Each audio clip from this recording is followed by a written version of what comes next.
When the late Mafia patriarch's will is revealed during a gathering of the entire family, everyone is stunned to discover that a massive share of his fortune has been left to a mysterious child, a little boy who is actually the son of the heroine, the former secret lover of the patriarch's eldest son before the family forced them apart. You are listening to a story exclusively narrated on the Mafia Romance channel.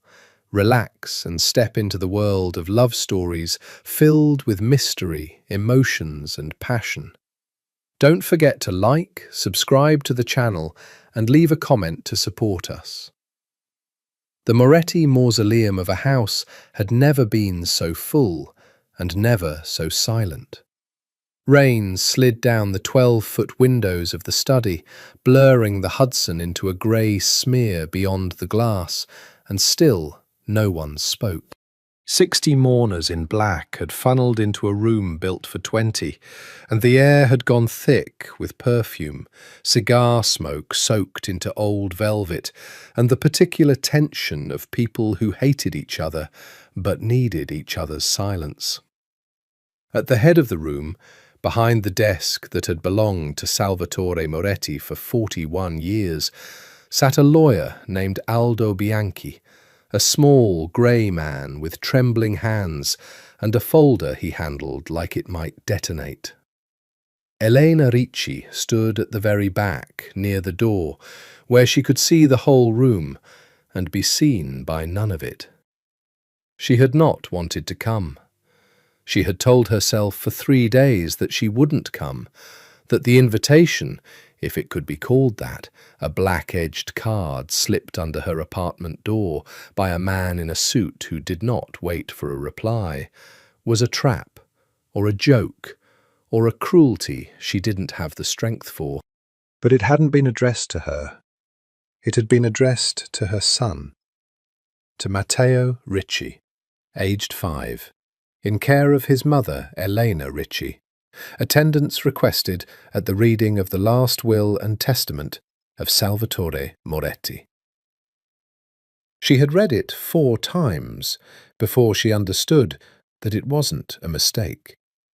And by the 4th time, her hands had been shaking so badly, she'd had to set it down. Now she stood with her coat still buttoned to her throat, watching the family that had once tried to erase her exist in this room like gods, too tired to perform their divinity. Isabella Moretti sat in the front row, spine straight as a blade, her husband, Vittorio Conti's hand resting on her knee with the proprietary weight of a man marking territory. Marco, the youngest Moretti son, chewed his thumbnail and looked, as he always had, like a boy playing dress-up in his father's coat. And Dante. Elena made herself look at him, the way she'd make herself touch a stove she already knew was hot, quickly, and only once. 5 years had sharpened him. He'd been beautiful before, in the reckless way of a man who didn't yet know what his own power cost. Now he sat in the front row like something carved rather than born. Black suit, black tie, a face that had learned to hold absolutely still. Only his eyes moved, and when they moved, they found her. She felt it land like a hand closing around her throat. He didn't look away. She did. "Thank you all for your patience," Bianchi said, and his voice cracked once before he steadied it. Salvatore was very specific about how this should be done, in front of everyone, all at once. He opened the folder. The first hour was almost administrative. Properties, holding companies, the vineyard in Umbria, the shipping contracts that were never only shipping contracts. Isabella's jaw tightened at each item that went to Dante, as eldest son and heir apparent. Vittorio's face remained a smooth, unreadable mask that Elena, even now, distrusted on instinct. Then Bianchi's hands began to shake again. "There is a final bequest," he said, "structured as an irrevocable trust. 30% of everything. The real estate holdings, the offshore accounts, controlling interest in Moretti Cargo and Moretti Vineyards both. 30% of the entire estate." Silence. Even the rain seemed to quiet. "To whom?" Isabella said, each word its own sentence. Bianchi looked up, and for one terrible second his eyes went to the back of the room, to Elena, before they dropped to the page, as if the paper could protect him. "To Matteo Ricci," he read, "son of Elena Ricci, grandson of Salvatore Moretti." The room detonated. Isabella was on her feet, something in Italian tearing out of her that didn't need translating. Marco said, "What?" 3 times, like a stutter. Vittorio didn't move at all, which Elena would only understand the horror of much later, that a man who should have been shocked had instead gone very, very still. The stillness of someone recalculating. And Dante turned in his seat slowly and found her again across the ruined room. And this time she didn't look away, because she couldn't. Because there was nothing left to hide behind. Because the son the whole family had just heard named as grandson to Salvatore Moretti had his father's eyes, his father's mouth. And everyone in that room, old enough to remember the boy Dante had been at 26, was doing the math right now, in real time, on his face. "Elena," Dante said, just her name, nothing else. But the way he said it emptied the room of everyone else in it, the way it always had. And God help her, some traitor part of her chest ached at hearing it again after 5 years of silence. "There's more," Bianchi said, wiping his forehead. "Salvatore left a letter. He asked that it be read only after the shock had settled." He gave a small, humourless laugh. "I don't think it's settled. But those were his instructions."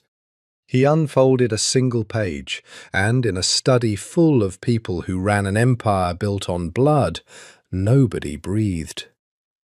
"If you are hearing this," Bianchi read in Salvatore's own clipped, imperious voice transcribed onto paper, "then I am dead, and someone in this room already knows how. I have known about my grandson for 2 years.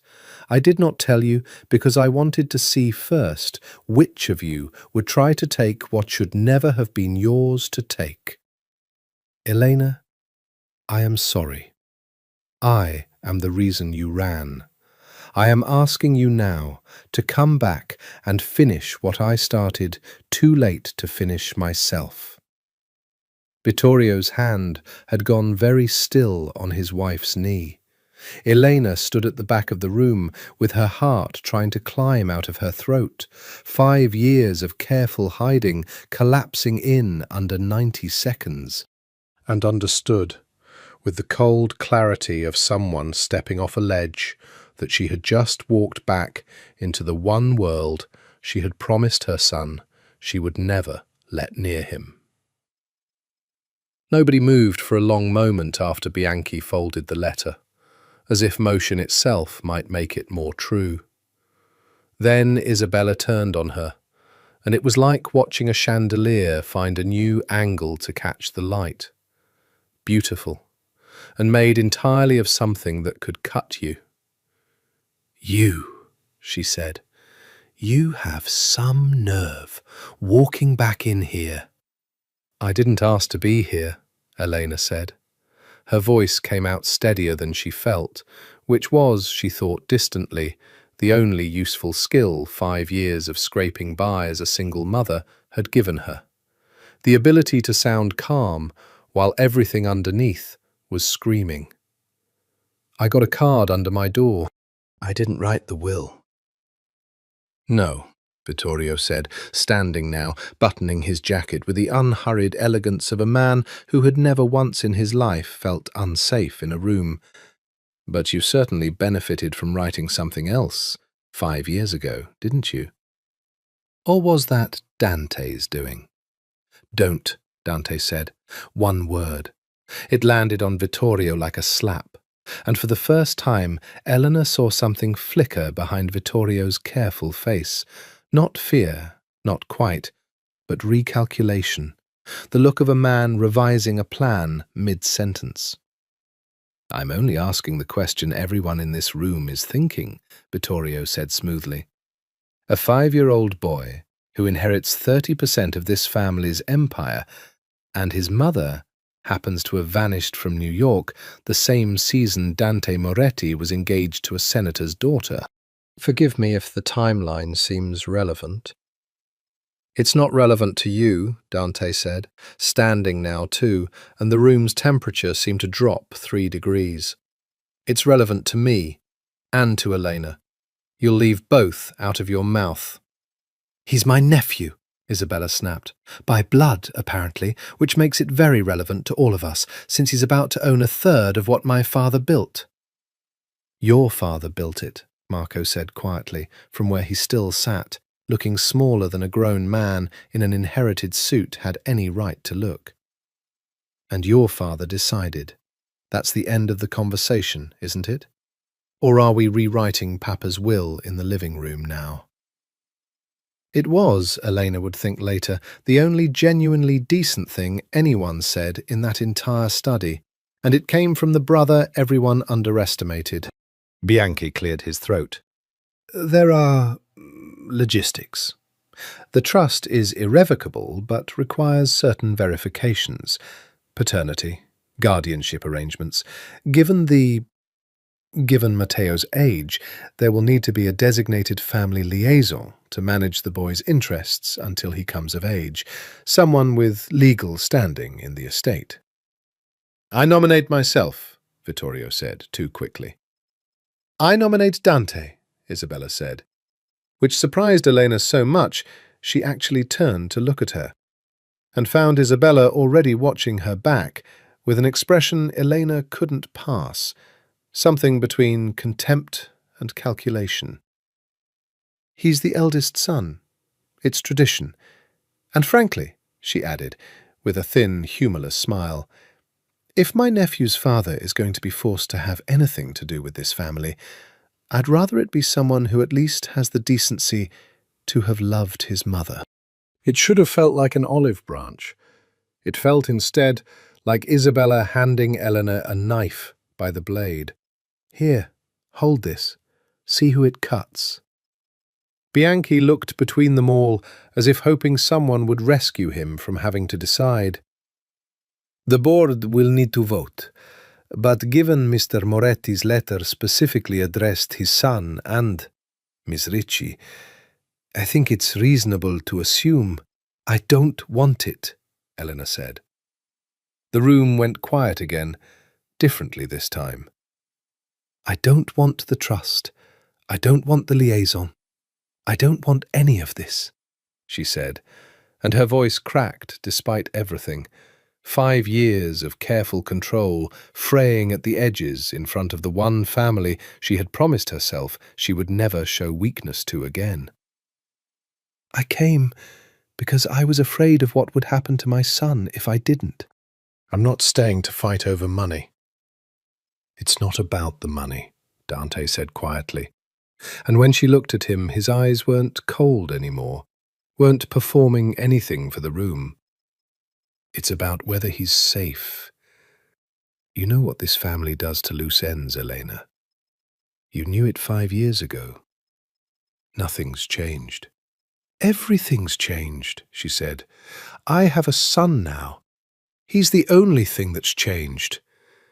Then let me help you keep him, Dante said. And it wasn't a request, not really. It was the closest thing to please that a man like Dante Moretti had left in him after 5 years of building himself into something with no soft places for anyone to find. Isabella watched the exchange with her arms crossed, and Elena caught, just before she turned away, the exact moment Isabella's expression shifted from contempt to something colder and more useful. The look of a woman deciding how a piece could be moved on a board she hadn't finished building yet. Vittorio said nothing at all.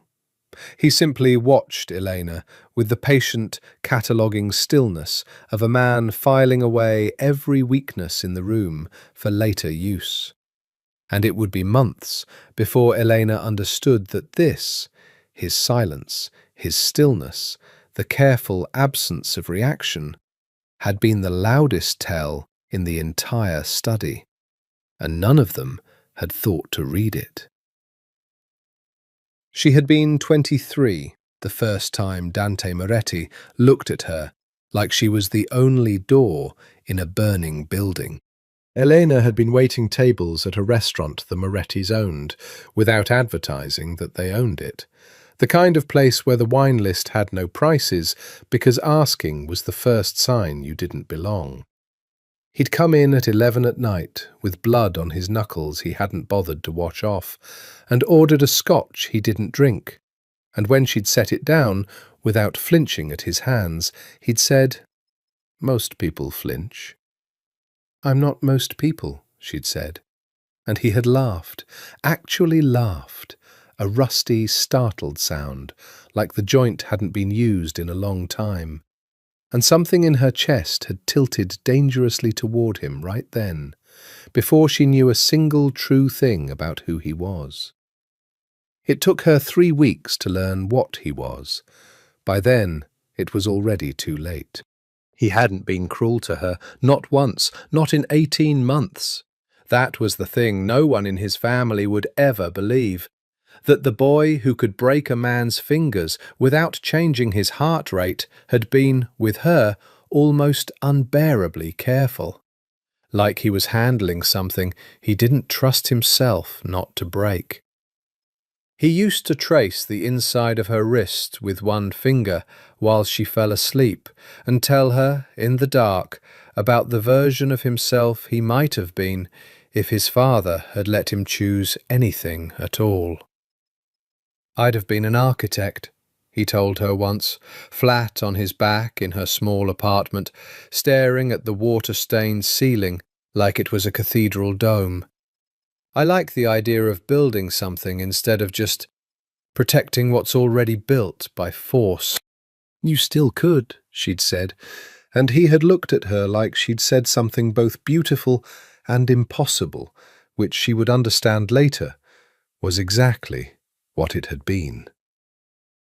Salvatore found out in the spring, not about the relationship, about the fact that Dante had, in a moment of reckless hope Eleanor still didn't fully believe he'd been capable of, told his father he intended to marry her.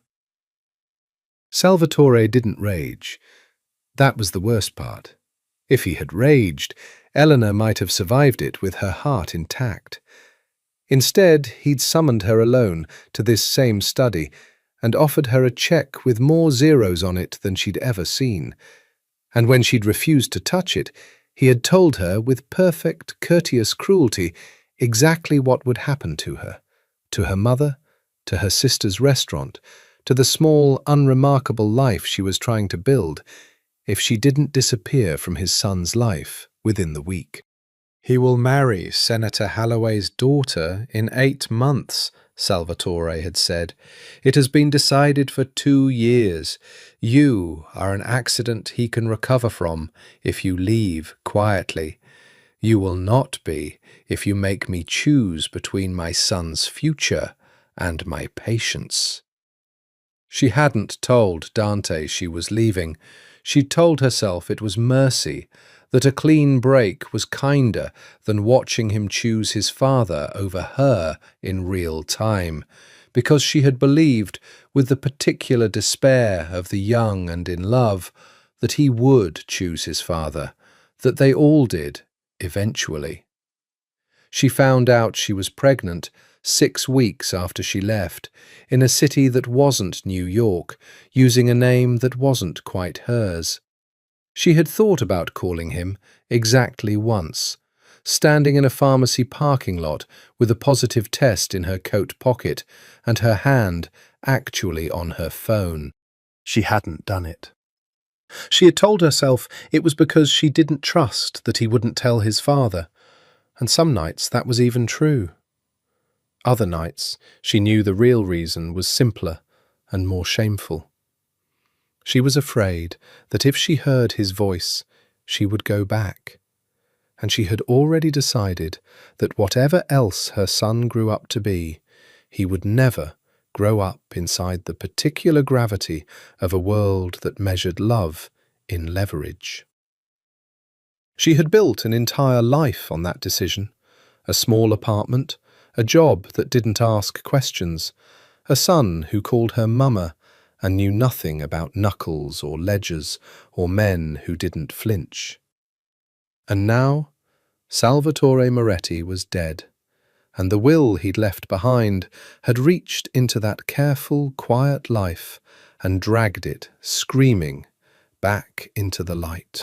Dante found her 3 days later, not at the house, not through Bianchi, but standing outside Matteo's school, with her collar turned up against the wind, and her eyes doing the automatic sweep of the street that 5 years of nervous habit had never fully let go of. "You're being followed," he said, without preamble, falling into step beside her like no time had passed at all, like they hadn't spent half a decade being strangers by design. "Black sedan, half a block back since Tuesday. I had someone check. It's not one of mine." Elena's stomach dropped, but she kept walking, kept her voice level, because panicking in front of Dante Moretti had never once made anything easier. "You've had someone watching me?" "I've had someone watching him," Dante said, and something in the way he said it, low and almost raw, told her he meant it as the confession it was. "Since the will was read, I wasn't going to let my son be a variable in someone else's calculation without at least knowing who was doing the calculating." My son. The words landed strangely in her chest, 2 parts grief for the 5 years he'd missed, and 1 part something dangerously close to relief that he'd said them without flinching. "Vittorio," she said, "or someone working for him. I don't have proof yet. I have a pattern, and patterns in this family usually mean something's already been decided before anyone announces it." He stopped walking, and so did she, because his hand had come up, not touching her, just close, hovering at her elbow, like he'd trained himself out of the right to touch her and hadn't quite unlearned the instinct. "Elena, I need you to let me put security on you and Matteo. Not because I'm trying to own you again. Because I watched my father die from a heart attack that 3 doctors have quietly told me wasn't a heart attack at all. And I am not going to lose anyone else to a family that treats bodies like ledger entries." She stared at him. "Your father was murdered." "I think so. I can't prove it yet. But the timing of the will, the timing of Vittorio's stillness in that study, none of it reads like grief to me, Eleanor, and I have spent my whole life learning to read what grief looks like on people who are pretending." The wind cut between them, and for a moment neither of them said anything, and Eleanor let herself, just for a second, really look at him. Not the boy who used to trace her wrist in the dark, not the stranger from the study 3 days ago, but this new, careful, dangerous version of him that had learned to hold every emotion behind a locked door and only, apparently, unlocked it for her. If I let you into his life, she said slowly, there's no taking it back. You understand that? He's 5. He doesn't know what a Moretti is. He thinks the biggest danger in his life is the dog 3 doors down. I know. I promised myself I would never let him grow up thinking love comes with conditions attached to it. That's what your family taught me love was. I won't do that to him. Something moved across Dante's face then, something that looked almost like pain. I'm not my father. I know that too, Elena said quietly. That's the only reason I'm still standing here talking to you instead of already on a plane. He exhaled, and it was the first fully human sound she'd heard out of him since the study. Unguarded and a little unsteady. Then let me protect him, not as leverage, not as a claim on anything, just let me not lose the only thing I have left of the version of myself I actually liked. It should not have undone her the way it did. 5 years of careful armour and one sentence from him, and she felt it crack straight down the middle. Okay, she said, and hated how small her voice sounded. Security, that's all, nothing else.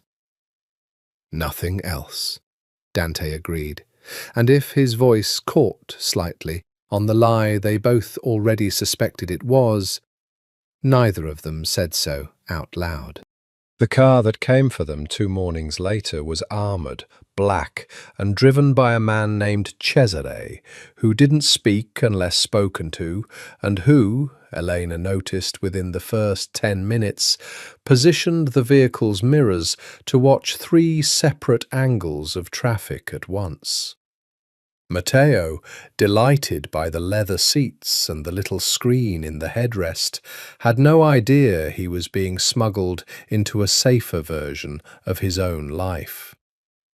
"Why do we have to live somewhere new, Mama?" he asked, swinging his sneakers against the seat, 5 years old and blessedly unaware that the man in the front seat was ex-military and the woman 2 cars back in an unmarked sedan was there to make sure no one followed them onto the private elevator. "Because Mama has some grown-up things to sort out," Elena said, "and this way we get a really nice view while we do it." The Moretti residential tower occupied the top 9 floors of a building on the Upper East Side that didn't have its name on any public directory. Dante was waiting in the lobby when they arrived, in shirt sleeves instead of a suit for the first time since the study, and something about the ordinariness of it, a man in a rolled-up white shirt, waiting, made Elena's chest ache in a way 3-piece suits never had. He crouched, unprompted, to Matteo's eye level, which surprised her so much she nearly missed what he said. "Hey," Dante said, "you must be Matteo." Matteo, who had never once in his life been shy, studied him with the frank, unblinking assessment only small children are capable of. "Are you the man from the will? The one Mama got quiet about?" Elena felt her face go hot. Dante's mouth twitched, the first almost smile she'd seen on him since she'd come back. "I'm the one who's going to make sure nobody bothers you or your mum," he said. "Is that all right with you?" Matteo considered this with tremendous gravity. "Do you have a dog?" "Not yet." "You should get one. Dogs bark at bad guys." "I'll take that under advisement," Dante said, and Elena watched something shift behind his eyes. Not quite grief, not quite joy. Some third thing that didn't have a name. The look of a man meeting for the very first time a person he had already loved in the abstract for 5 years, and finding the real version somehow both smaller and infinitely larger than he'd imagined. The penthouse itself was less a home than a fortress dressed as one. Reinforced glass disguised as ordinary windows, a panic room behind what looked like a linen closet, cameras angled with an unshowy precision that told Elena this wasn't decoration, it was doctrine. Dante had clearly had it prepared for days. "You didn't have to do all this," she said, once Matteo had run off to claim the bedroom with the best view of the park, trailing an exuberant inventory of everything he intended to do with it. "Yes, I did," Dante said, and for once there was no performance in it at all, just a bone-tired honesty. "I've had 5 years to imagine every version of what I lost. None of them included this much fear. I'd rather build you a fortress and be wrong than build you nothing and be right." Elena looked at him, really looked, the way she'd been avoiding since the study, and saw, underneath the careful stillness he wore like armour, something that hadn't changed at all in 5 years. A man who loved with the same brutal, absolute intensity with which he protected, who had never once, even at 26, known how to want something halfway. "I'm not doing this so we can go back to how it was," she said, because someone had to say it out loud before the silence between them turned into something neither of them could take back. "I know," Dante said.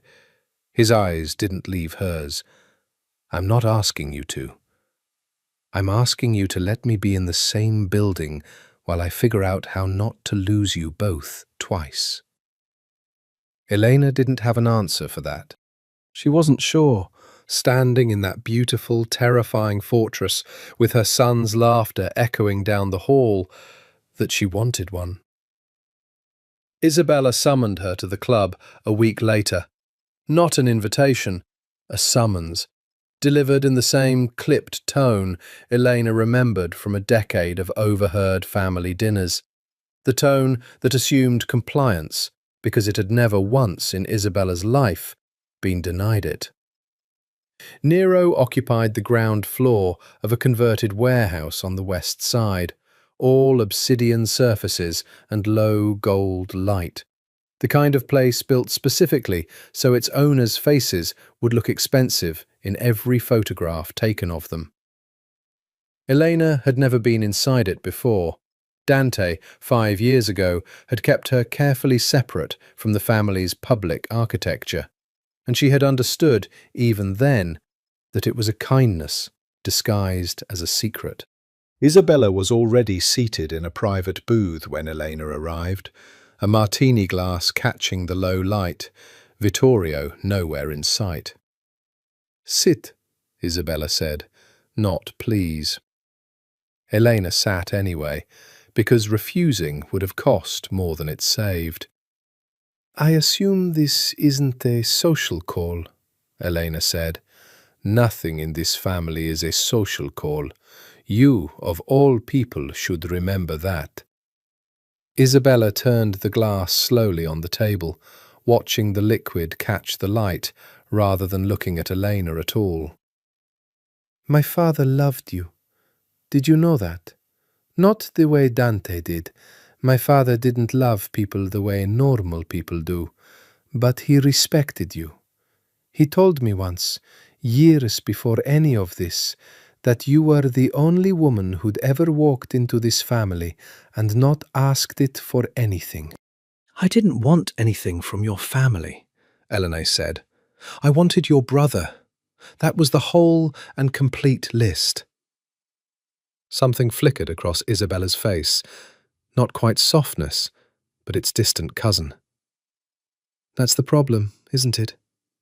You were the one person who might have actually been good for him. And my father destroyed it, because you didn't come with the right last name attached." She finally looked up. "I want you to know I voted for Dante as the liaison, not out of sentiment, because I've watched my husband very closely since the reading of that will, Elena, and I don't like the math I'm getting." Elena went very still. What math? Isabella's mouth thinned. Vittorio didn't blink when Bianchi read your son's name. Everyone else in that room came apart. My husband recalculated. I've been married to him for 6 years. I know the difference between a man who's surprised and a man who's already 3 moves ahead of a conversation he's supposed to be hearing for the first time. Are you telling me you think your own husband— I'm telling you nothing, Isabella said sharply, glancing once toward the door as though the room itself might be listening. I'm telling you to watch him, and to watch yourself, because if I'm right, you and that boy just became the single largest threat to everything my husband has spent 6 years quietly positioning himself to inherit. She took a slow sip of the martini, and when she set it down, her hand, Elena noticed, was not quite steady. I loved my father as much as anyone in this family is capable of loving anyone. If Vittorio had anything to do with what happened to him, I will help you bury him myself. But I am not going to be the one who says it out loud first. Not until I have something more than a bad feeling and an unblinking husband. Do you understand me? Why tell me this at all? Eleanor said. You hate me. You made that very clear at the reading. I don't hate you, Isabella said, and for the first time since Eleanor had walked in, she sounded tired instead of cruel. I hate what your existence forces me to admit, that my father spent 2 years watching my husband from a distance and decided in the end that a waitress's son deserved more trust than the man I married. That should terrify you. It terrifies me. She stood, smoothing her dress, the armour sliding back into place with practiced ease. Watch your son, Elena. Watch him very, very carefully, and don't trust anyone in this family who isn't currently losing sleep. She left without another word, and Elena sat alone in the gold light of a club built on money she now technically owned a third of, and felt, for the first time since the reading of the will, genuinely afraid. Not of the family she'd once run from, but of the one member of it clever enough to have never once shown his hand. The gala was Isabella's idea, ostensibly, a memorial fundraiser in Salvatore's name, black tie, 300 guests, the kind of event where grief got dressed up in couture because the family had never learned another way to grieve in public. Dante insisted Elena attend. You're the mother of a Moretti heir now, he said, adjusting his cufflink in the mirror, while she stood in the doorway of the guest suite, feeling like an imposter in a dress that cost more than her old apartment's rent for a year. Whether you like it or not, people need to see you're not hiding. I liked hiding, she said. Hiding kept my son alive and unbothered for 5 years. Hiding is what let Vittorio believe you'd stay small enough to ignore, Dante said, turning to face her, and whatever he'd meant to say next seemed to die on his tongue the moment he actually looked at her. The dress, dark green silk, her hair down for the first time since she'd come back into his orbit. Something raw and unguarded crossed his face before he caught it and put it away again. You look, he started and stopped. Don't, she said, though not unkindly. I wasn't going to say anything untrue. That's exactly why you shouldn't say it. He didn't push. That, too, had changed about him. The 26-year-old she'd loved would have pushed, gently, relentlessly, until she gave him what he wanted. This version of him had learned, somewhere in 5 years of losing her, the terrible discipline of wanting something and not reaching for it. The gala itself was a slow-motion performance of wealth pretending to be sorrow. Elena moved through it at Dante's side, aware of every eye that tracked them, every whisper that didn't bother lowering itself enough. She was aware, too, in a way that made her skin prickle, of Vittorio watching her from across the room with the patient, unblinking attention Isabella had warned her about. A small smile fixed on his face, like something painted rather than felt. It was near midnight when a woman approached them. Tall, elegant, unmistakably expensive, with the particular confidence of someone who had once believed a room like this belonged to her by right. "Dante," the woman said, and there was history in the single syllable, enough that Eleanor's whole body went alert before introductions had even been made. "It's been a long time."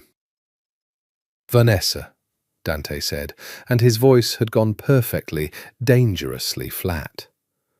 "Senator Halloway's still well, I hope?" "He'll be thrilled to hear you asked." Vanessa's eyes slid to Elena with an assessment so thorough it felt like being frisked. "And this must be the mother of the will. How extraordinary that Salvatore kept a second family running quietly this whole time and none of us noticed." "Elena," Dante said, and the word came out low, almost a warning, though whether it was aimed at Vanessa or at himself, Elena couldn't tell. "This is my ex-fiancé." "Was," Vanessa corrected lightly, though something tight had entered her smile. "For the record. Broken off very suddenly 5 years ago, right around the time you disappeared." That last part, aimed squarely at Elena, landed exactly as intended. Elena felt something old and unfamiliar rise in her chest. Not fear this time, but something sharper, hotter, entirely new. She hadn't known, in 5 years of imagining every version of what her leaving had cost him, that he had ended the engagement. She had assumed, had built a whole grief around assuming, that he had simply married the senator's daughter and moved on the way his father wanted. "I didn't know that," she said quietly, to Dante, not to Vanessa at all. "There was a lot you didn't know," Dante said, "because you left before I had the chance to tell you any of it." Vanessa's smile thinned at being so completely excluded from her own conversation. "Well, I'm sure the two of you have quite a lot to catch up on." She drifted away with the practiced grace of someone choosing to retreat before a battle she'd already lost. Elena turned to him. "You broke the engagement." "The week I found out you were gone," Dante said. His jaw had tightened, the careful mask cracking at the edges. "I couldn't marry a stranger my father picked out of a donor list, while the only woman I'd ever actually chosen for myself was somewhere out there, disappearing because of me. Because of your father. Because I let him win," Dante said, and there it was. The first real anger she'd seen in him. Not at her, but at himself, old and unhealed. "I should have chosen you in that room, instead of letting you choose to leave for me. I've spent 5 years hating myself for the difference." Elena's chest ached with something dangerously close to hope. Standing in a room full of people who wanted her gone, next to the one man who apparently never had. The threat arrived on a Tuesday, tucked inside Matteo's school folder between a spelling worksheet and a flyer for the winter fair. A single photograph, printed on plain paper, of Matteo at the playground 3 days earlier, laughing on the swings, with no note attached at all. None was needed. Elena's hands were shaking so badly by the time Dante reached the penthouse that he had to take the photograph from her fingers himself. "He was never alone," Dante said. low and controlled, in the specific way she now recognized as the sound of him containing rage, rather than the absence of it. Cesare had eyes on him the entire time. Whoever took this was close enough to see him and stayed hidden from a trained security detail. That's not luck. That's skill. "That's a message," Elena said, and her voice cracked on the word. "That's someone telling me they can get close enough to touch him, and I wouldn't know until it was too late." Dante crossed the room, and for the first time since she'd come back, simply put his arms around her. Not a calculated gesture, not leverage, just a man who could not stand to watch her shake alone. She let him, because she was too frightened to do the math on what letting him meant, and for one long moment she let herself lean into the solid, familiar wall of him and remember what it had felt like, once, to be someone's whole reason for being careful.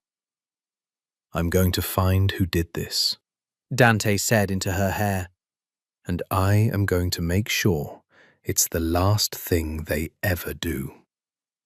"That's not a comfort," she said, muffled against his shirt.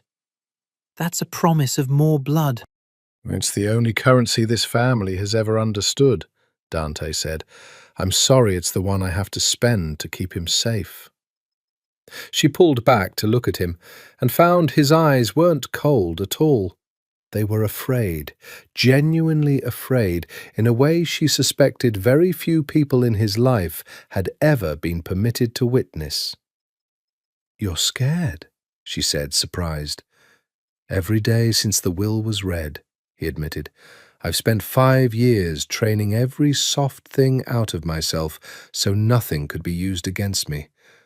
And then I found out I had a son, and every single soft thing came back at once, all in the shape of a 5-year-old who thinks I should get a dog."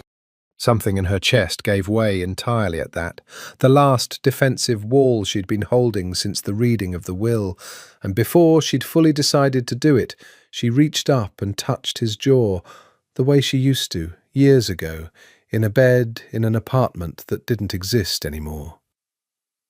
"Dante." "Don't," he said, echoing her own word back to her from the gala, though his hand came up to cover hers against his face, like he couldn't quite let it go. "Don't say something you don't mean because you're frightened. I've waited 5 years. I can wait until you're sure." "I don't think I'm allowed to be sure of anything right now," she whispered. "Everything is on fire." "Then let me hold something steady while you figure out what's worth saving," he said, and it was the most honest thing anyone had said to her since she'd walked back into that study, and she stood in the circle of his arms with a threatening photograph on the table behind them and let herself, for just a moment, believe that steadiness was something a man like Dante Moretti could actually offer. Neither of them noticed, in the tower's security feed archived quietly on a server 2 floors below, the time-stamp discrepancy that would matter enormously later. The 12 minutes during which the external camera covering the school's east entrance had glitched to black. The exact 12 minutes during which the photograph had been taken. A glitch that Cesare, reviewing the footage that same night with a soldier's methodical patience, would flag as not a coincidence in a report that would sit unread in Dante's inbox for 4 more days. Dante read the report on a Saturday morning, sunlight coming in gold across the kitchen island, while Matteo built an elaborate cereal box fortress and Elena made coffee in the domestic, dangerous illusion of an ordinary family. And by the 3rd paragraph, his hand had gone white-knuckled around his phone. "What is it?" Elena said, catching his face. "The camera glitch," Dante said. Cesare traced the access logs. Someone with a security credential remotely disabled that specific camera for exactly the window the photograph was taken in. Not a hacker. Someone with legitimate clearance into Moretti's systems. How many people have that kind of access? 4, Dante said.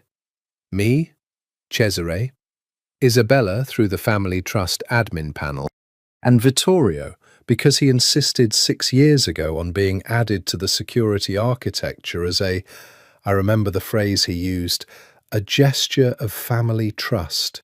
Elena set down the coffee pot very carefully because her hands had started shaking again and she didn't want to break anything. Isabella warned me at the club. She said he didn't blink when your father's will was read. She never told me that.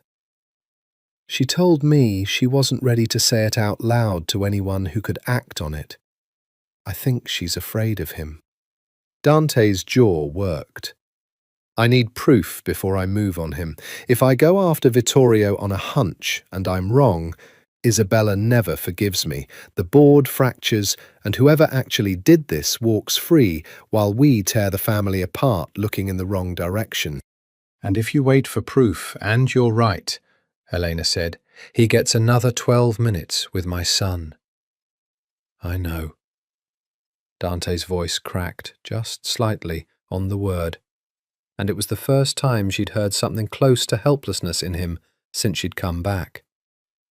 I've spent 5 years being the most dangerous man in every room I walk into, and the one thing that's actually threatening what I love, I can't just put a bullet in, because it might not even be him, and because even if it is, this family runs on evidence dressed up as ritual. I have to be right in front of the board, not just right in my own head. Then let's get you evidence, Elena said, and something in her own voice surprised her. Steel she hadn't known she still had. The same steel that had let her build an entire hidden life out of nothing 5 years ago. I know things about this family your father never told you. I spent 18 months inside it before I ran, listening to things nobody thought a waitress would remember. Like what? Like the fact that your father kept a second, private ledger, Elena said slowly, dragging the memory up from somewhere she'd buried it deliberately. Not the one the accountants see, a handwritten one, in a safe in his study, that only he and one other person had the combination to. Dante went very still. Who was the other person? I don't know, Elena admitted. I only know because I overheard him and your mother arguing about it once, years ago, before she passed. She wanted him to destroy it. He said it was the only insurance he had against the family eating itself alive after he was gone.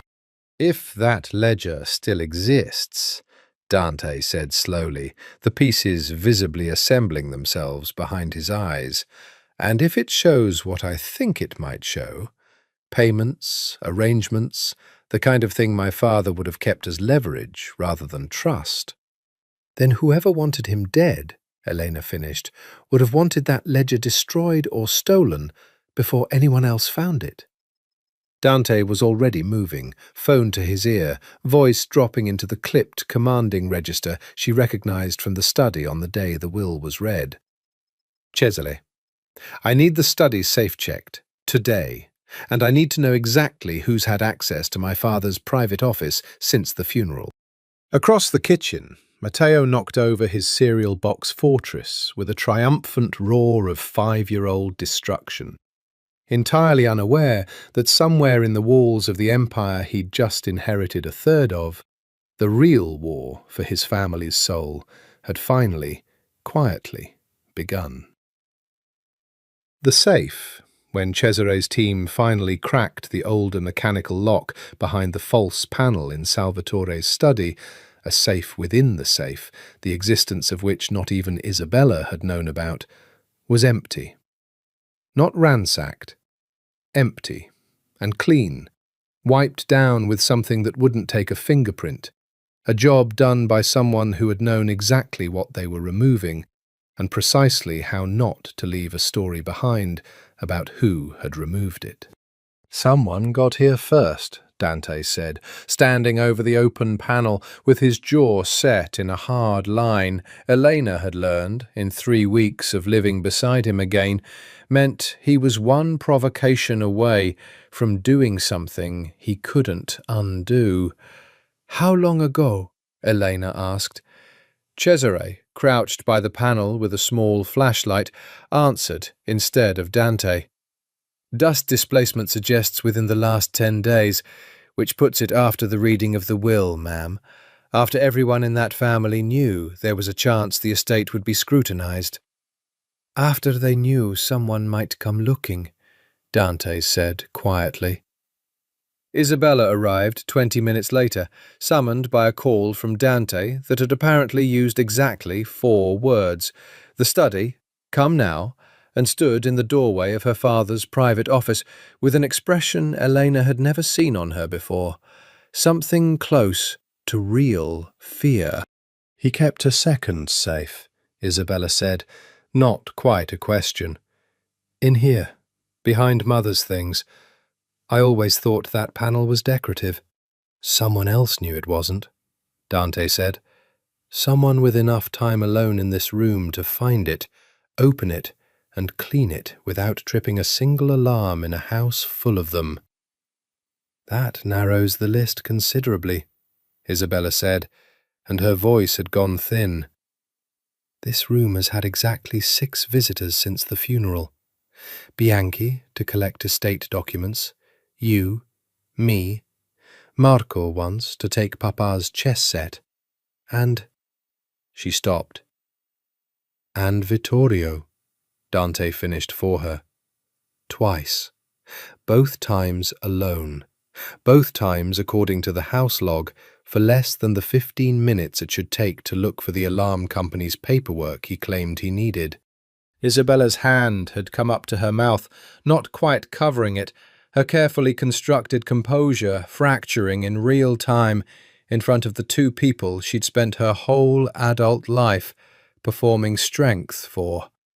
"I don't want it to be him," she said, very quietly. "I know what I told you at the club, Eleanor. I know what the math looks like. But I have spent 6 years building a life with that man, and if I'm wrong about him now, out loud, in front of my family, I lose everything twice. My father and my marriage in the same breath." "And if you're right," Dante said, not unkindly, "and you say nothing, you're the only person in this family with the standing to stop him before he finishes what he started." Isabella looked at him for a long, silent moment, something old and complicated moving behind her eyes. Grief for their father, love and suspicion tangled together for her husband, the particular exhaustion of a woman who had spent her whole life being the strong one, and had just realized strength might not be enough this time. "There's a ledger," she said finally. "I don't know what's in it. I don't even know if it still exists somewhere else, a copy, anything. But Papa mentioned it to me once, drunk, at Christmas 2 years ago. He said it was the only thing standing between this family and the version of itself that would tear each other apart the second he was in the ground." She looked at the empty safe like it was a wound. "If Vittorio took it, he didn't take it to destroy it.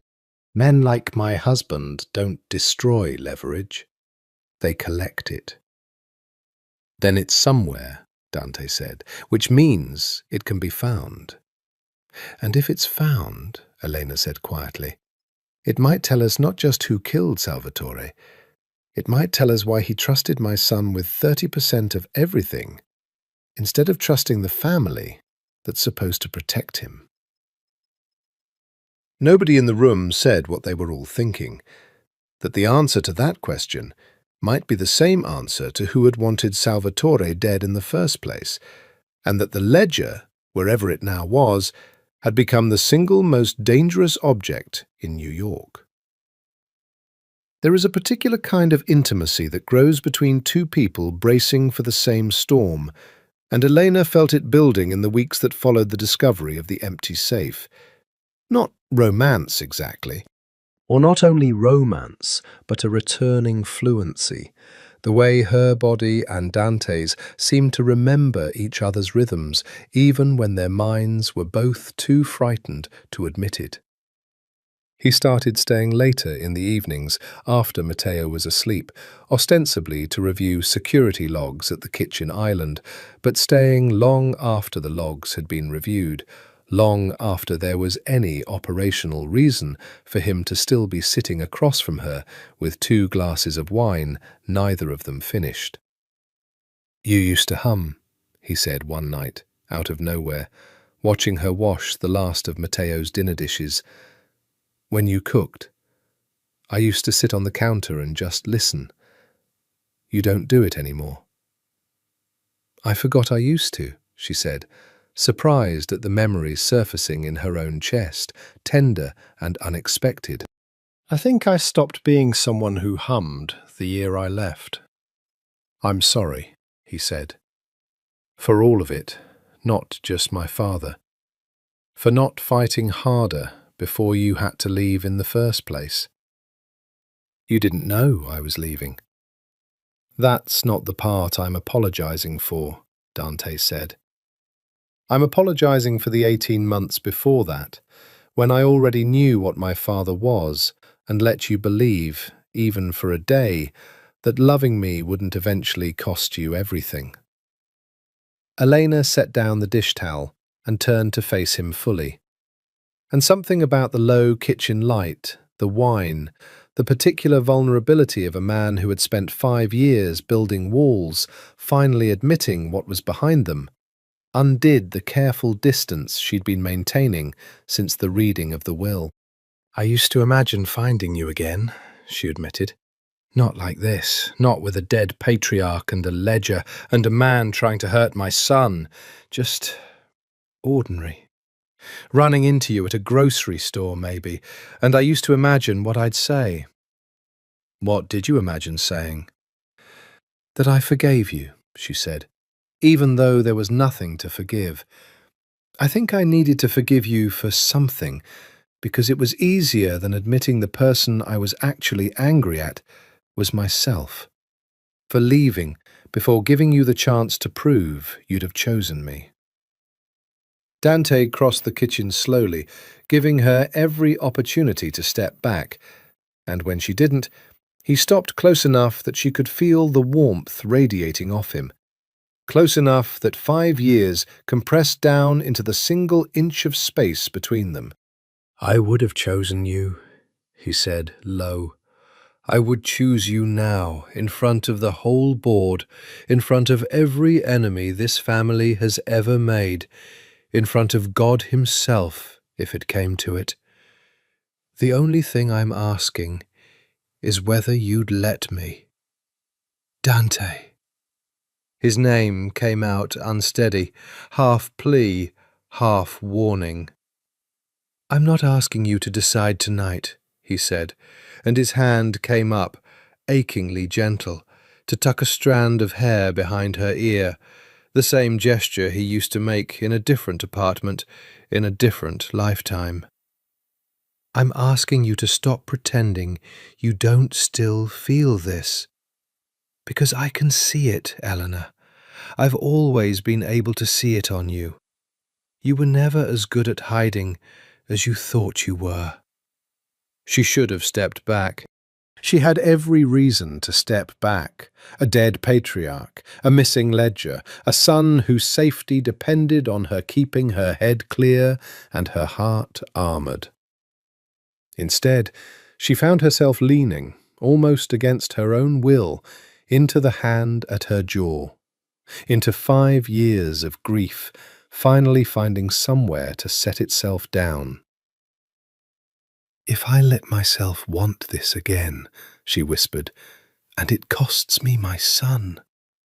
"It won't," Dante said, fierce and low. "I will burn this entire family to the ground before I let anything cost you him."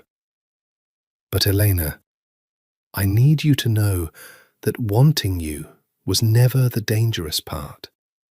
The dangerous part was always everyone else in this family who couldn't stand the sight of something that simple, something that good, existing without their permission.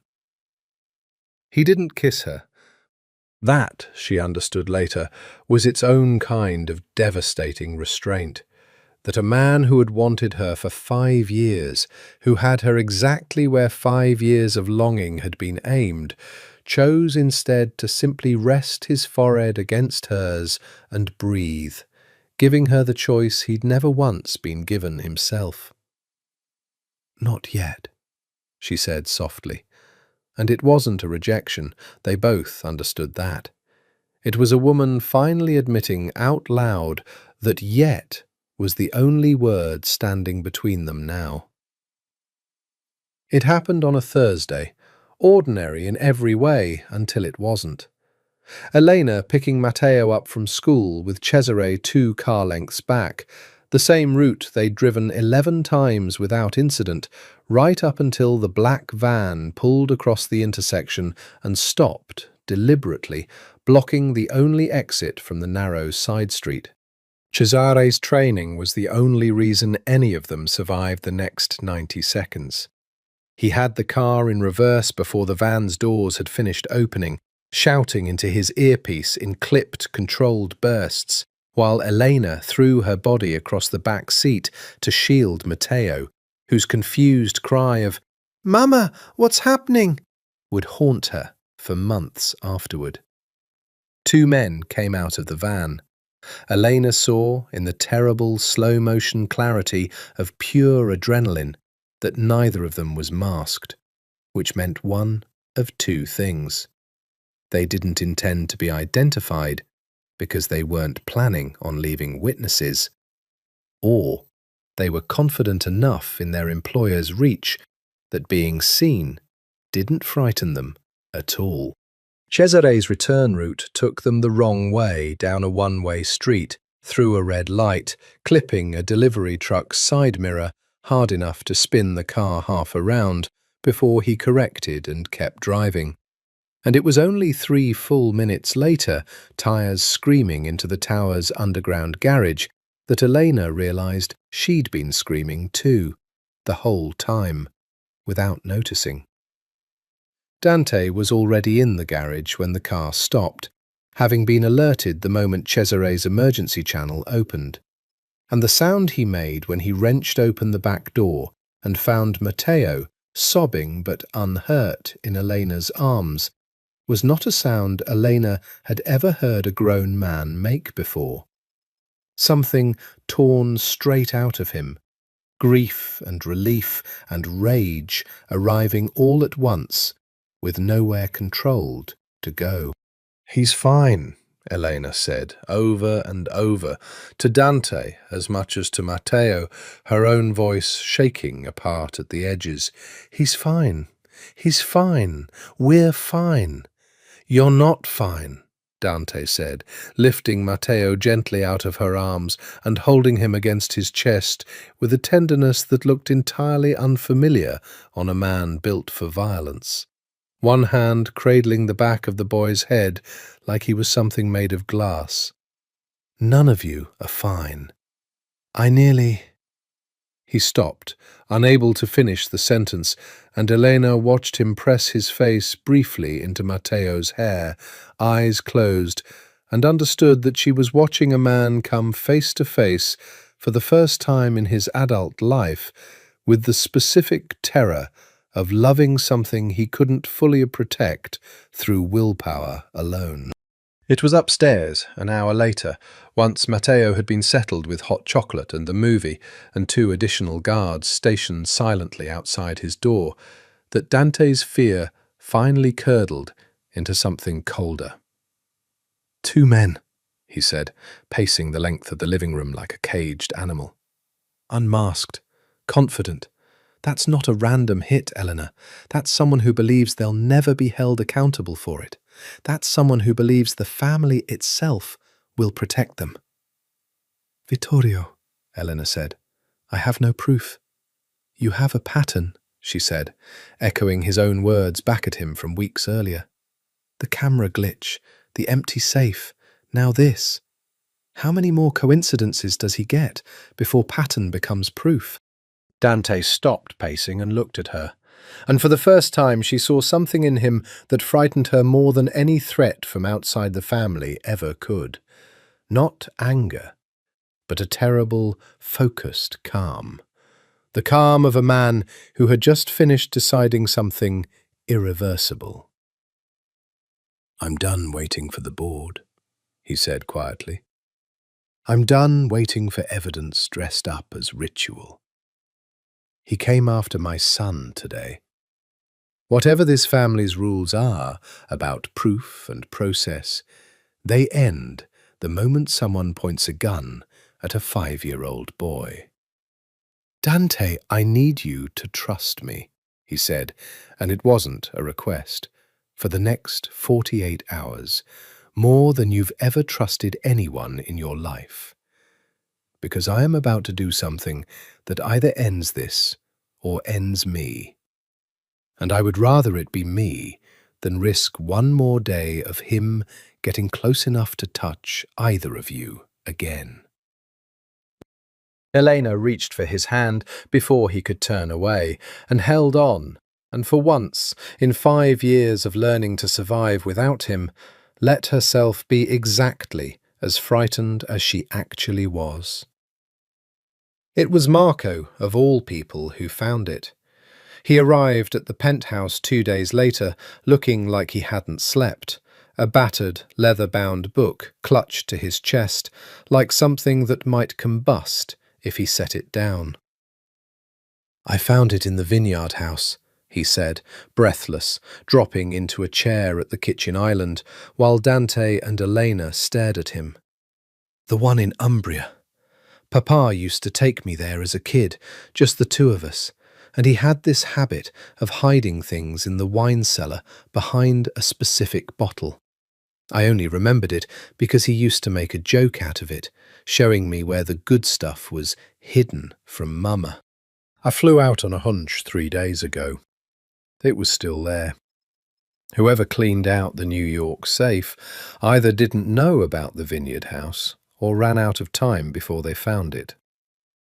Dante took the ledger, with hands that Elena noticed, for the first time since she'd come back, were not entirely steady. The handwriting inside was unmistakably Salvatore's. Cramped, precise. The private accounting of a man who trusted paper more than people. Dante read in silence for nearly 10 minutes. Elena and Marco watching his face shift through disbelief, fury, and finally something like grim, exhausted vindication. "It's all here," he said finally.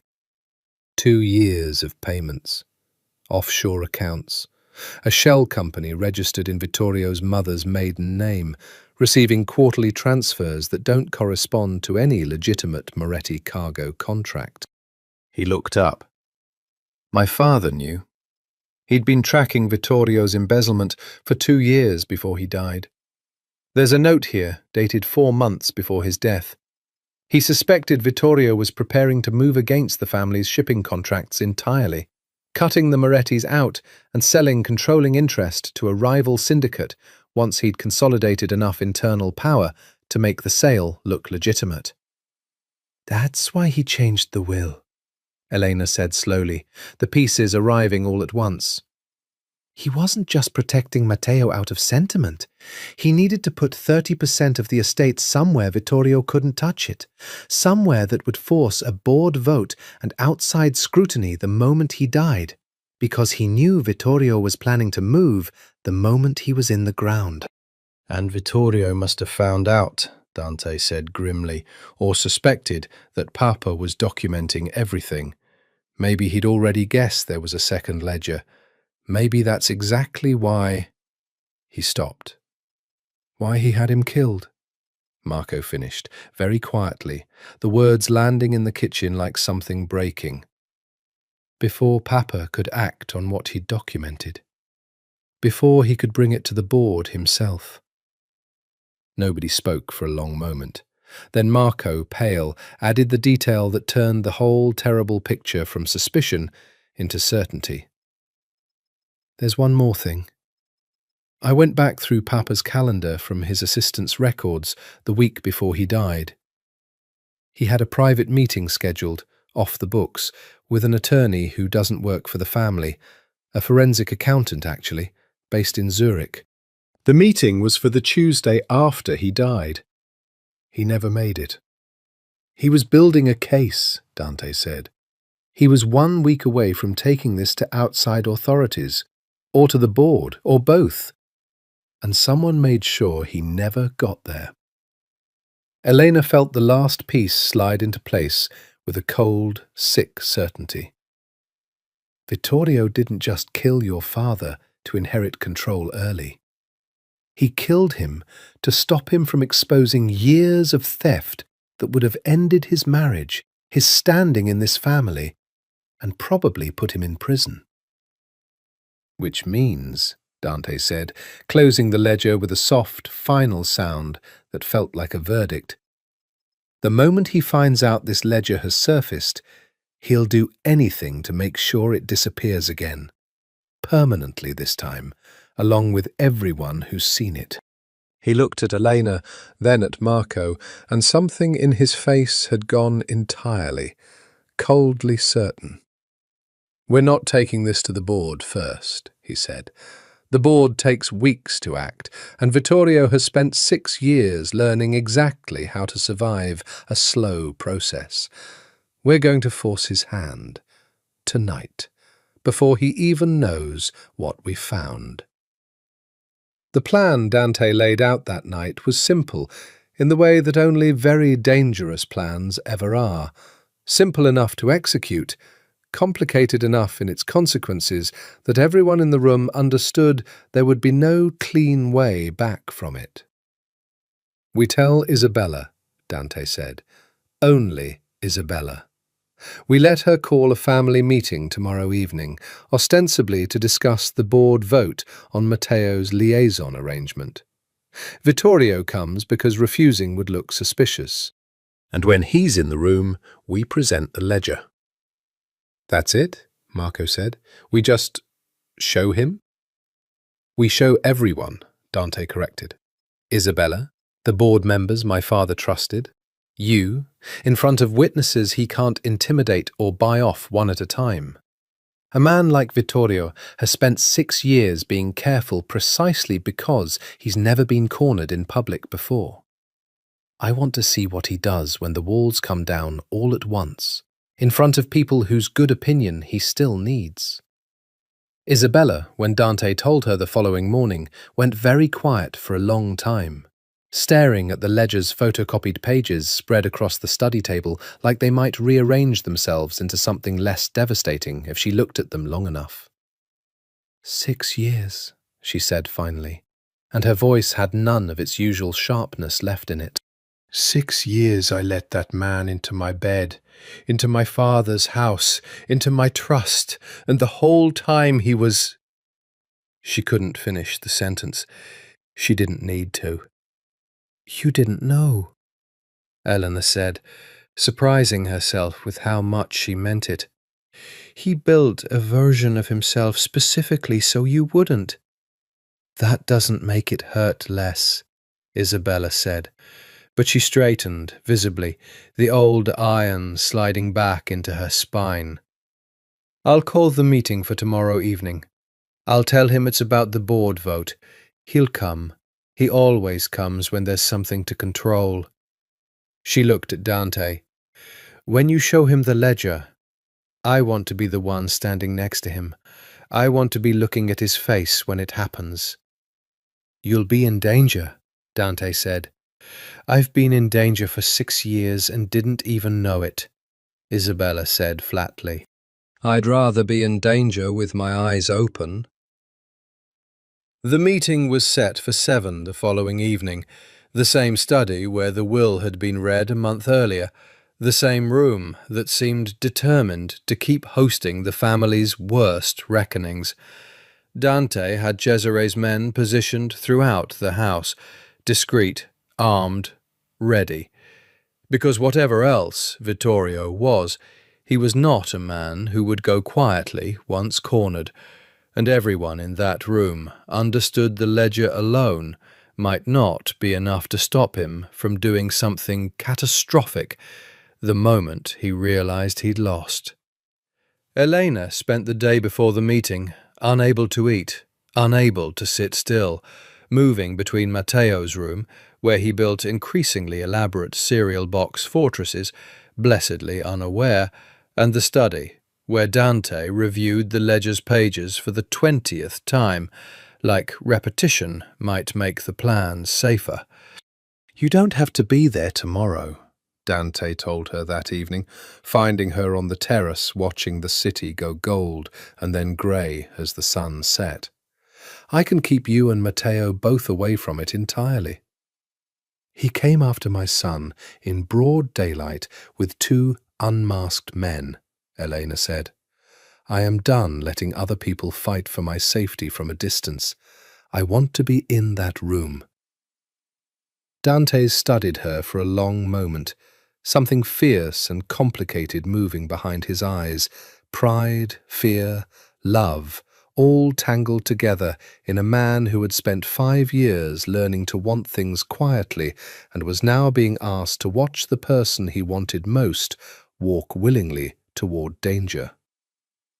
"Then stay close to me," he said finally. "Whatever happens in that room tomorrow, I need you where I can reach you in under 3 seconds. Can you promise me that much?" "I can promise you that much," Elena said, and reached for his hand in the fading light, and for the first time in 5 years let herself hold on without any reservation left at all. The study was fuller than it had been for the reading of the will, though quieter, in the particular way rooms go quiet, when everyone in them senses something irreversible approaching. Vittorio arrived precisely on time, immaculate as ever, and took the seat beside Isabella with the easy confidence of a man who believed, still, that he had already won whatever game he thought was being played. "I understand this is about the board vote," he said, glancing around the room with faint, practiced amusement at the number of people gathered for what should have been a simple procedural matter. Quite the audience for a formality. "It's not about the vote," Dante said, and set the ledger on the table between them with a soft, deliberate thud that seemed to echo far louder than its weight should have allowed. Vittorio's eyes went to the book. For 1/2 of 1 second, the same half-second Eleanor realized that Isabella had described at the club weeks earlier, the recalculating stillness of a man revising a plan in real time, something flickered behind his composed face. Then it was gone, smoothed over, and he laughed, light and easy. "What is this, some kind of séance? Reading from my father-in-law's diary?" "It's his private ledger," Dante said, "documenting 2 years of quarterly transfers into a shell company registered under your mother's maiden name. Documenting the meeting he had scheduled 1 week after he died with a forensic accountant in Zurich. Documenting his suspicion, his correct suspicion, that you were preparing to sell controlling interest in Moretti Cargo to a rival syndicate the moment you'd consolidated enough power to make it look legitimate." Vittorio's smile didn't move, but something underneath it had gone rigid, brittle, a mask starting to crack along a seam. Fascinating fiction. Salvatore was an old man prone to paranoia in his final year. Everyone in this room knows that. Everyone in this room knows he was the least paranoid man any of us have ever met, Isabella said, and her voice, when she spoke, was ice-cold, ice-steady, nothing left in it of the woman who had, 24 hours earlier, been unable to finish a sentence about her own marriage. "Which is exactly why I believe every word in that book, Vittorio. because my father never once wrote anything down he wasn't already certain of. "Isabella, don't," she said, and the single word carried more contempt than Eleanor had ever heard packed into one syllable. "Don't say my name like that, like we're still the people we were this morning." Vittorio's composure finally, visibly, began to fracture. "This is absurd. You're accusing me of embezzlement based on a dead man's scribbles." "We're accusing you of murder," Dante said quietly, and the room went utterly, deathly silent. "The ledger is the motive. Bianchi has already confirmed this afternoon that the 3 doctors who examined my father's body found trace evidence consistent with a cardiac-inducing agent, evidence that was quietly buried at the time because nobody thought to look for it in a 71-year-old man with a known heart condition. Nobody, that is, except the one person who had every reason to make sure his death looked natural before anyone thought to check.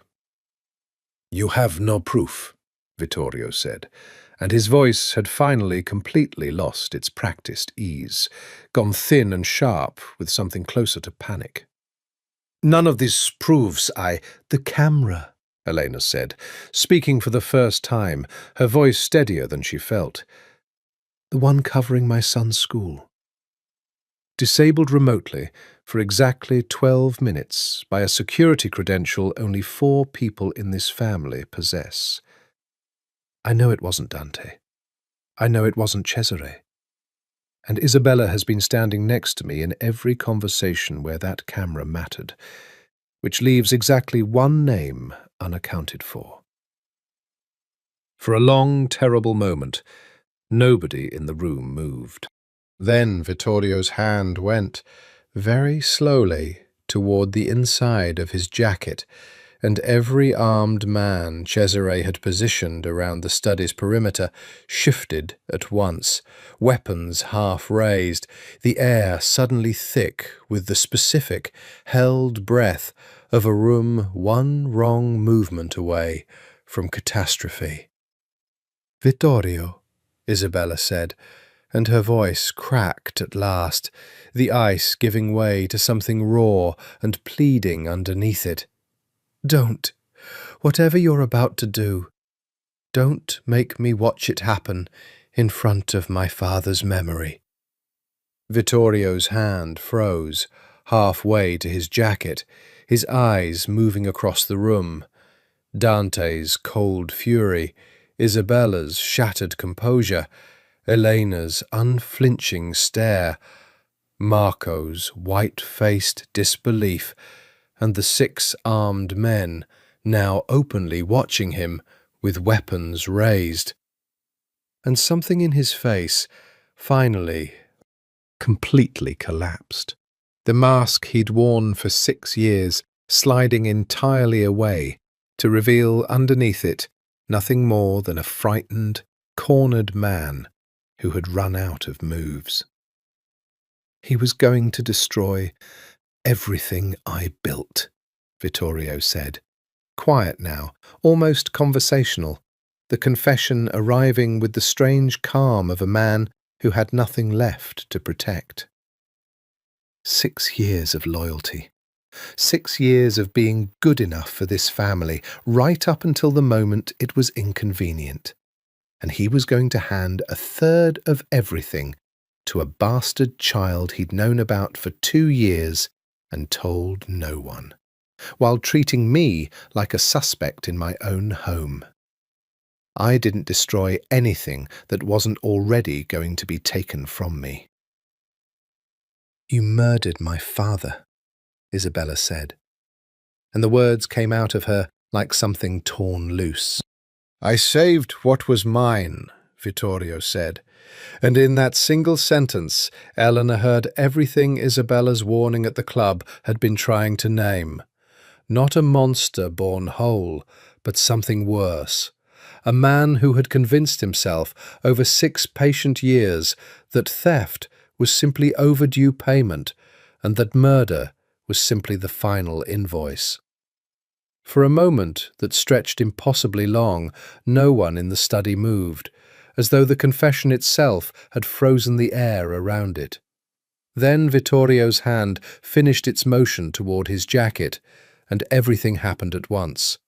Cesare moved first, a blur of trained speed, closing the distance and driving Vittorio's arm upward and back before the gun ever fully cleared its holster, the weapon clattering across the study floor and spinning to a stop against the leg of Salvatore's old desk.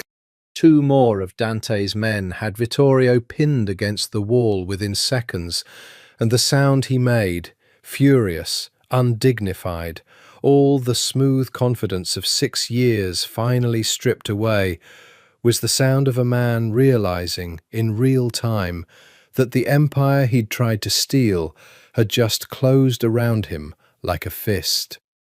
"Don't kill him," Dante said, sharp and immediate, cutting through the chaos, and Elena realized with a jolt that the instruction had been necessary, that in a room full of men loyal to a murdered patriarch, restraint was not the natural instinct.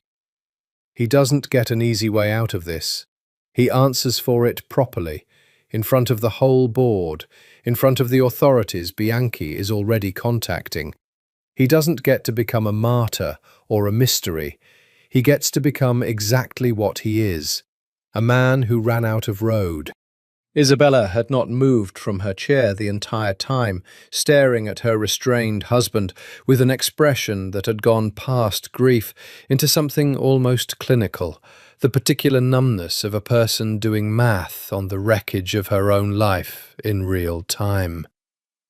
6 years, she said again, quieter this time, mostly to herself.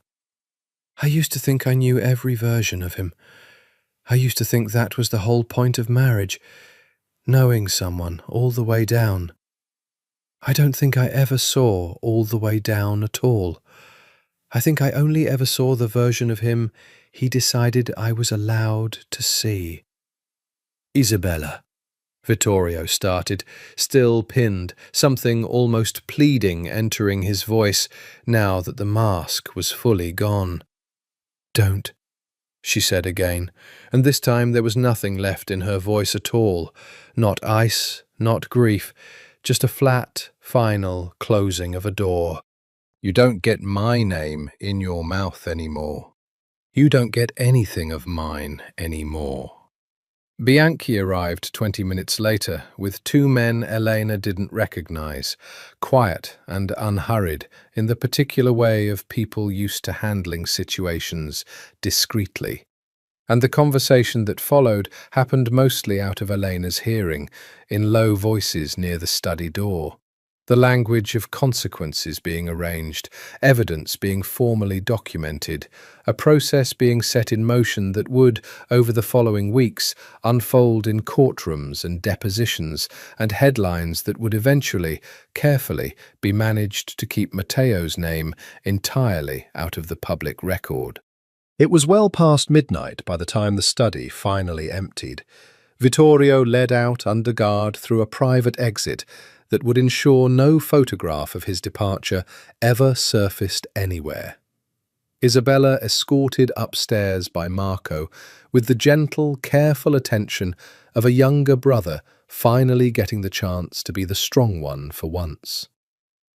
Elena found herself alone with Dante at last, standing in the same room where, a month earlier, she'd learned her son had inherited a fortune and a war in the same breath. The ledger still sat on the table, closed now, its terrible work done. "It's over," she said, testing the words like they might not be true yet. "The dangerous part is over," Dante said, coming to stand beside her, close enough that she could feel the exhausted tremor still running through him, the aftershock of a man who had spent a month holding himself together through sheer will. The rest of it, the grief, the rebuilding, whatever we decide this family becomes now, that part's only starting. Elena looked up at him, at the face she'd loved at 23, and was terrified still of loving now, and found there was nothing left in her, holding back the truth she'd been circling for weeks. "I don't want to build whatever comes next without you," she said. "I spent 5 years telling myself that was strength. I don't think it was. I think it was just fear wearing strength's clothes." Dante's hand came up to her face, gentle, careful, the same restraint he'd shown her in the kitchen weeks earlier, finally, entirely giving way. "Then let me help you build it," he said, "not because of the will, not because of Matteo's inheritance, because I have loved you for 5 years in a silence I chose badly, and I am not choosing badly again." This time, when he leaned down, she didn't say, "Not yet." This time, she met him halfway. The weeks that followed had the strange, disorienting texture of a storm's immediate aftermath, the wreckage still visible everywhere, but the wind, finally, gone still.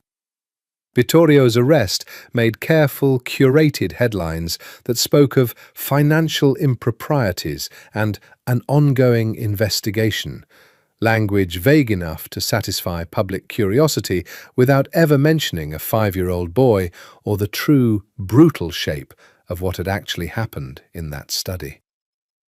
Bianchi's quiet, competent hand was in every carefully worded statement, and Elena understood, watching it unfold, exactly how much machinery a family like the Morettis kept oiled at all times for precisely this purpose.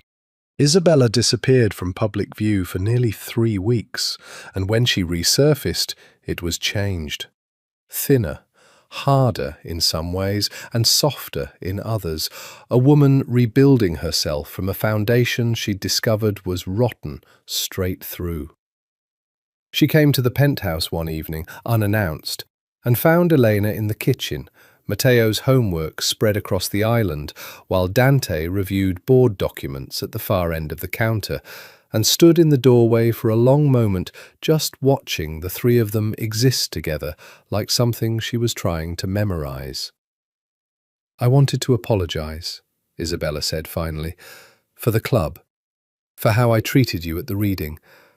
I spent so many years believing that being the strong Moretti meant being the cruel one, and I think I aimed 6 years of fear at you, because you were an easier target than my own husband." "You don't have to apologize," Elena said. "You warned me. In the end, you were the one who saw it before anyone else did." "I saw it and said nothing for weeks, because I was afraid of what saying it out loud would cost me," Isabella said. "That's not the same as courage, Elena, but thank you for letting me pretend it was, for tonight." She crouched unexpectedly to Matteo's level, the way Dante had on the first day in the lobby. "You're my nephew," she said. "I don't know if anyone's told you that properly. That means I'm your aunt, and aunts are supposed to spoil their nephews terribly. I intend to start immediately." Matteo, delighted, immediately began negotiating for a dog, and Isabella, laughing for what Elena suspected was the first genuine time in weeks, promised to discuss it with his father, which earned her a groan from Dante that sounded remarkably like the sound of an actual family beginning to knit itself back together. Marco took over day-to-day operations of Moretti Cargo with a steadiness that surprised everyone, including himself. The boy who'd always been underestimated, finally given room to prove there was more to him than his father had ever bothered to see.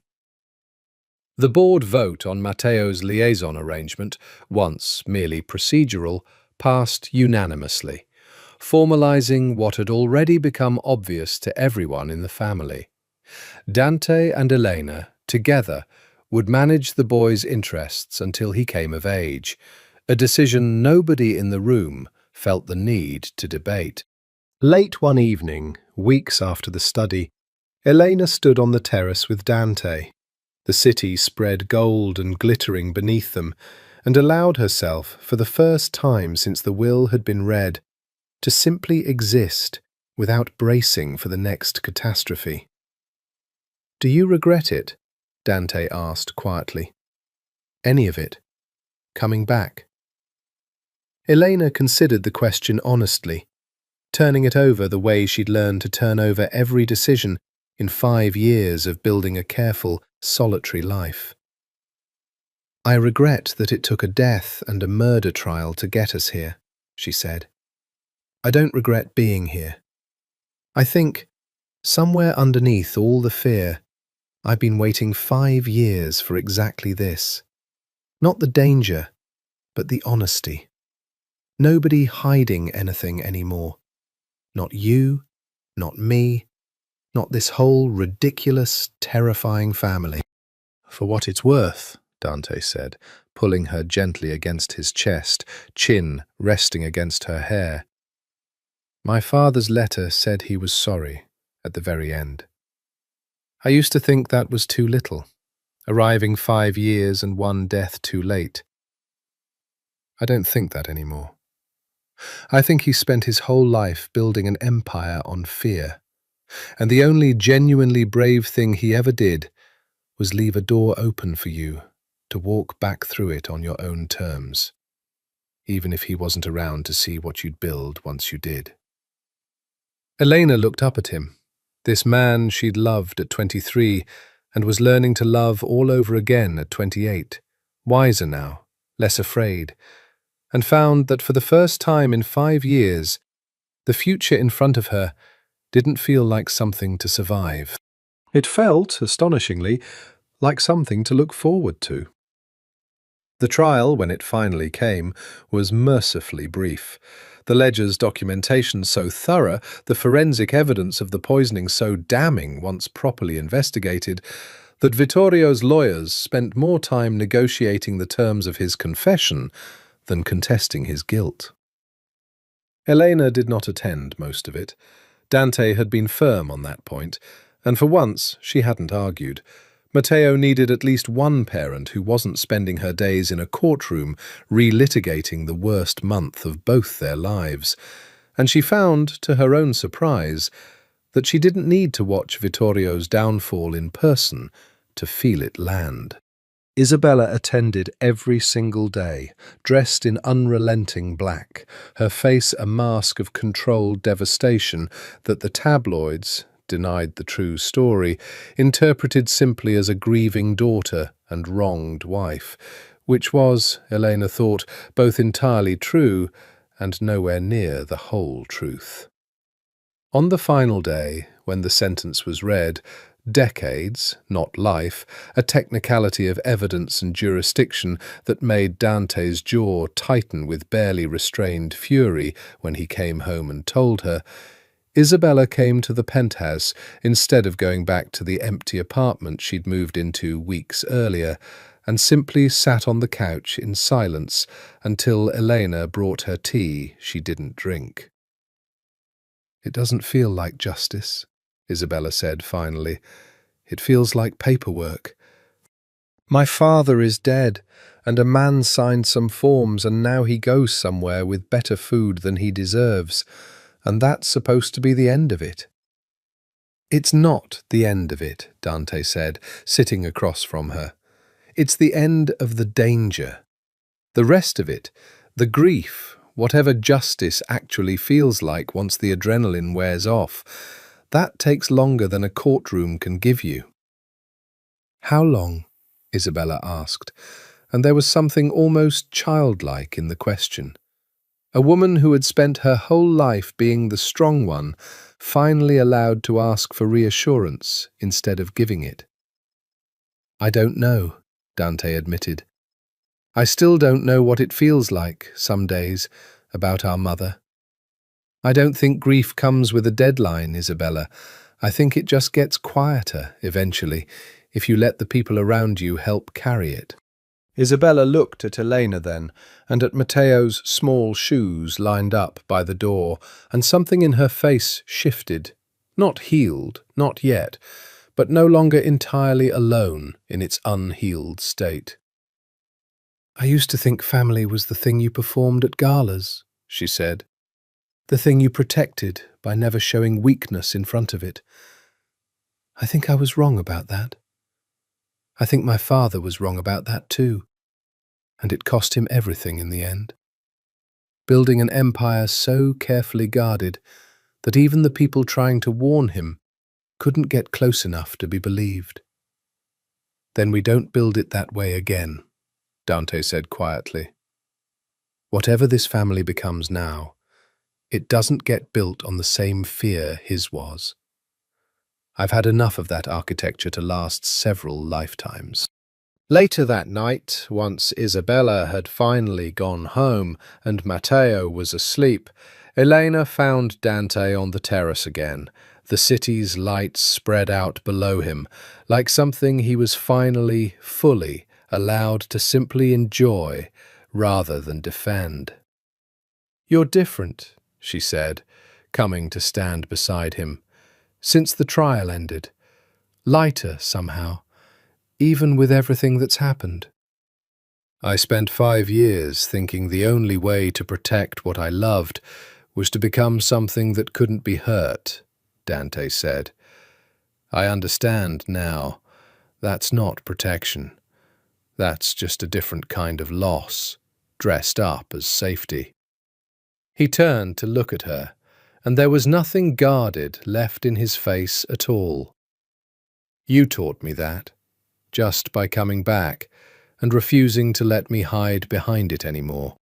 Elena leaned into him, into the solid, steady warmth of a man who had finally, completely let his walls down, and understood that whatever came next, the rebuilding, the grief, the slow work of becoming a family in the open rather than in secret, she no longer had to face any of it alone.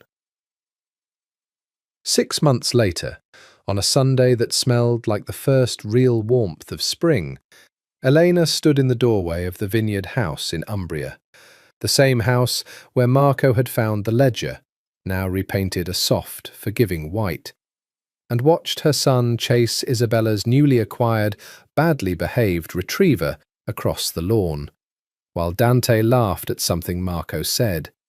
Real laughter, unguarded. The kind she hadn't heard out of him in the 5 years before she'd come back into his life. Matteo would grow up, eventually, into the knowledge of exactly what his inheritance meant. The empire, the danger, the terrible cost of the fortune that had once put a target on a 5-year-old's back. But that was a conversation for later, for a version of him old enough to carry it, and for now, watching him shriek with laughter as the dog knocked him gently into the grass, Elena allowed herself the fierce, protective relief of knowing she had bought him, at least, a childhood untouched by the worst of what his name would eventually mean. "Penny for your thoughts," Dante said, coming to stand beside her, an arm sliding easily around her waist, in the casual, unthinking way of a man who had finally stopped treating affection like something that had to be earned or hidden. "I was thinking that 6 months ago I thought coming back here would be the most dangerous decision I ever made," Elena said. "And it was. But I don't think I understood back then that it would also turn out to be the best one. Even with everything it cost. Especially because of everything it cost," Elena said. "I don't think I'd trust the good parts as much if they hadn't been tested by the bad ones first." Isabella joined them on the porch, a glass of wine in hand, watching Marco attempt and fail to teach Matteo how to properly throw a ball for the dog.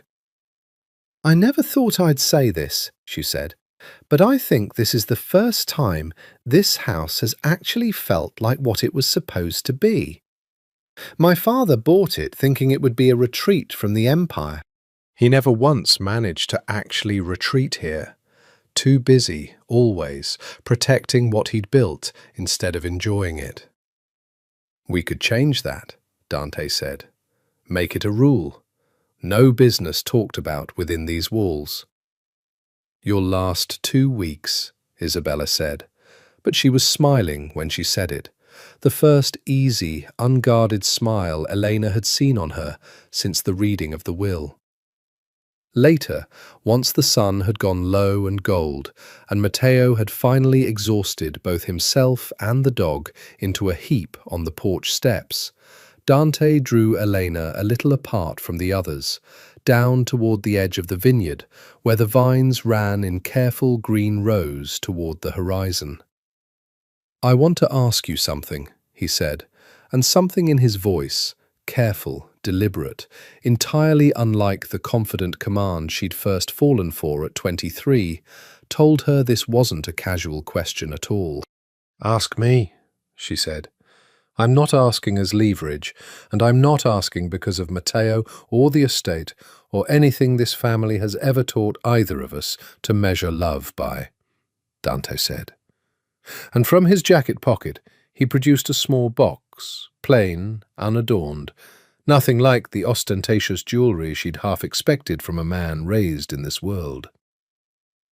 "I'm asking because 5 years ago I let you walk away without fighting for you, and I have spent every day since regretting it.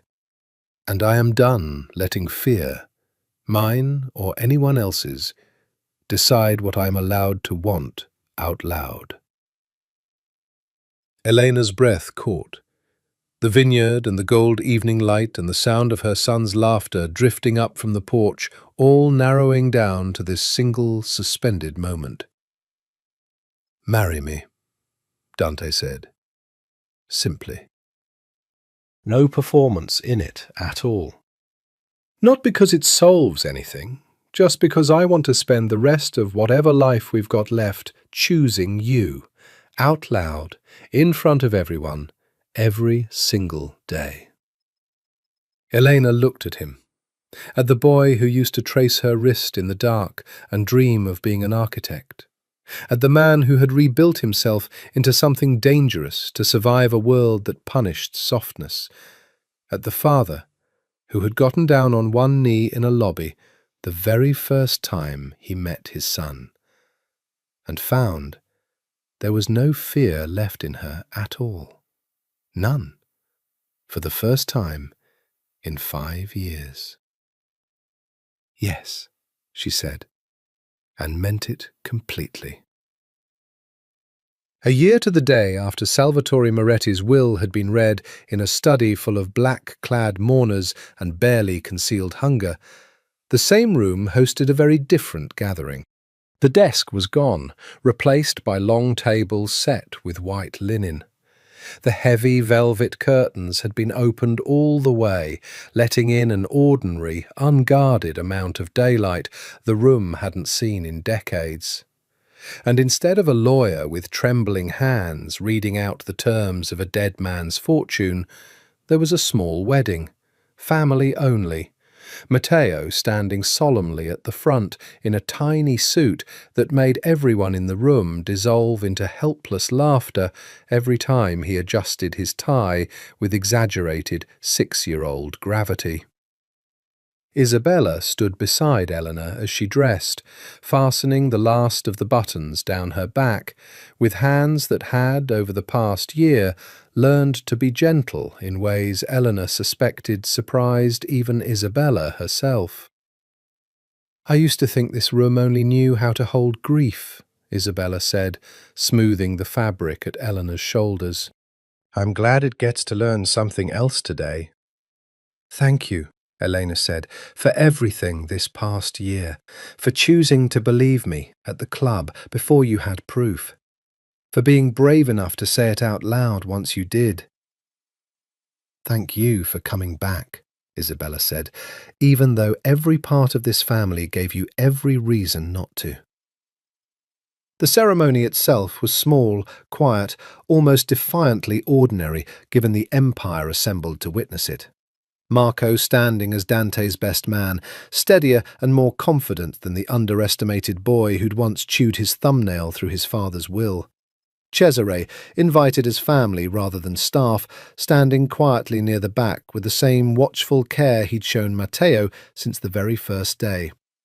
Bianchi, dabbing his eyes with a handkerchief, murmuring that Salvatore would have wanted exactly this, though none of them could be entirely sure what the old man would have wanted, given how carefully he'd guarded every one of his true feelings his whole life. Dante, waiting at the altar in the same study where he'd once learned he had a son and a war in the same afternoon, looked nothing like the cold, careful man from the reading a year earlier. He looked, Elena thought, walking toward him with her son's small hand tucked trustingly in hers, like a man who had finally, fully, stopped performing invulnerability and simply allowed himself to be happy in front of everyone who mattered. "You look terrified," she whispered, once she reached him, Matteo peeling off to stand proudly beside Marco, as instructed 3 separate times that morning. "I faced down armed men without blinking," Dante murmured back, "and I have never once in my life been as frightened as I am right now, promising to be worthy of you in front of everyone I've ever cared about." "You already are," Helene said. "You have been since the day you crouched down in that lobby to ask my son if he liked dogs." The vows that followed were simple, unadorned, nothing like the practiced eloquence either of them might have managed 5 years earlier. Just 2 people who had survived the worst version of their family's world and chosen, deliberately, to build something entirely different out of what remained.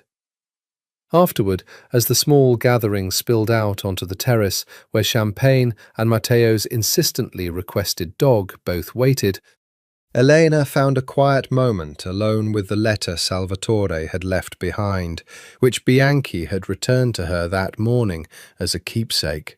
The same letter that had once thrown the whole family into chaos, now soft and worn from a year of being read and reread. "I am asking you, now, to come back and finish what I started too late to finish myself." She understood, finally, standing on a terrace full of people who had once tried to erase her and now couldn't imagine their family without her, exactly what Salvatore had meant. Not the fortune, not the ledger or the trial or the danger that had nearly cost her everything. He had meant this: an empire built on fear, finally, slowly, painstakingly rebuilt into something that could hold love out loud, without flinching, without hiding, without a single soul in it ever again having to disappear to protect the people they loved.